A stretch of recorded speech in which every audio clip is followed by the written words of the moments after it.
Story 4. Little Old Twins. One day, the owner brought some people to see the railway. He showed them everything. They travelled in the trains and looked at stations and bridges and coaches. Yes, they would say thoughtfully, we'll take this. Or, no, we won't take that. They made notes in their books. Peter Sam whispered to Sir Handel, men came and did that on our old line. And then, said Sir Handel, soon afterwards, it was sold, finished Peter Sam mournfully. Peter Sam didn't sing any more. He wanted to cry. The other engines were sad too. What's the matter with you all? His driver asked him one day. You look like dying ducks. We don't want to be sold, said Peter Sam miserably. Sold? The driver was surprised. Who to? To those people who came and talked about taking things. You silly little engine, laughed his driver. They're not going to buy us. They're going to take our pictures on television. And he tried to explain what that meant. Not going to be sold, not going to be sold, sang Peter Sam. He could hardly wait to tell the others. He told them about the television as well, and they were pleased and excited too. All except Sir Handel.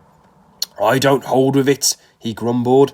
Vulgar, I call it. Fancy traipsing about making an exhibition of yourself. I won't do it, I tell you. Telly something indeed. Just let the thing controller come here, and I'll tell him something. Scarlowy said nothing.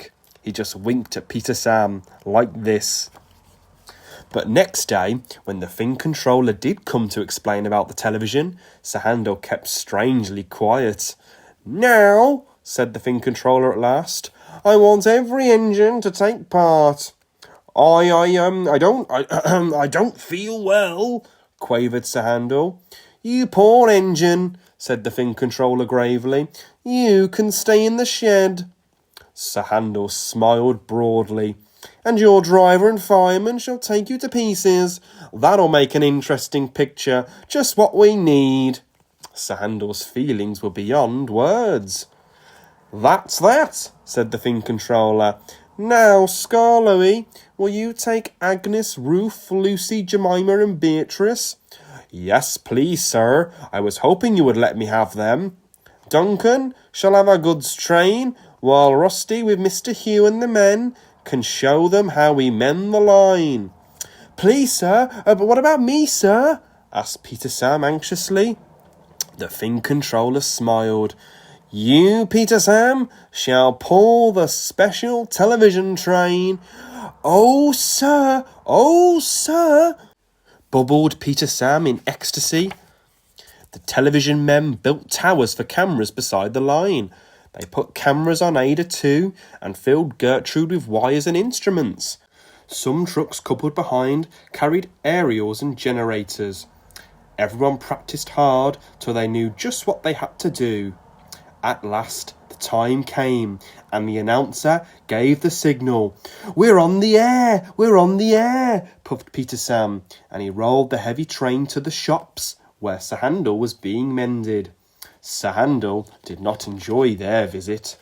We're on the air, we're on the air, chanted Peter Sam. He trundled over the bridge near the middle station. Peep, peep, he whistled to Duncan. We're coming. The announcer talked to Duncan, and then they puffed over the second bridge to Quarry Siding, where Rusty, Mr. Hugh and the men were waiting to explain about their work. Soon they had to go. Peter Sam whistled, Rusty tooted in reply, and they clattered through the tunnel and rumbled over the viaduct near the waterfall, and then rolled at last into the top station. The owner climbed down. We arranged for television, he said, to let everyone see our little old engine, and we are proud of him. 95 years old and good as new.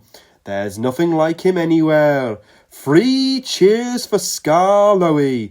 Peep, peep, peep, whistled Peter Sam, and everybody joined in. Scarlowy smiled. I'm very glad to be home again. Thank you, sir, and all for your nice surprise. Now I'll surprise you. Listen. When I was mended in England, I found my twin. The owner stared. Is there really another engine like you? Oh, yes, sir, chuckled Skarloey, there is. Another engine came to be mended too, called Tallychlin. When the workmen saw us together, they laughed and called us their little old twins. Tallychlin told me about his railway. It is a lovely one, at Tywyn in Wales. Well, sir, they mended us both and sent us home. But I often think of Tallychlin. He's 95 years old too, just like me. Please go to see him, all of you, and wish him dry rails and good running from Skarloey, his little old twin.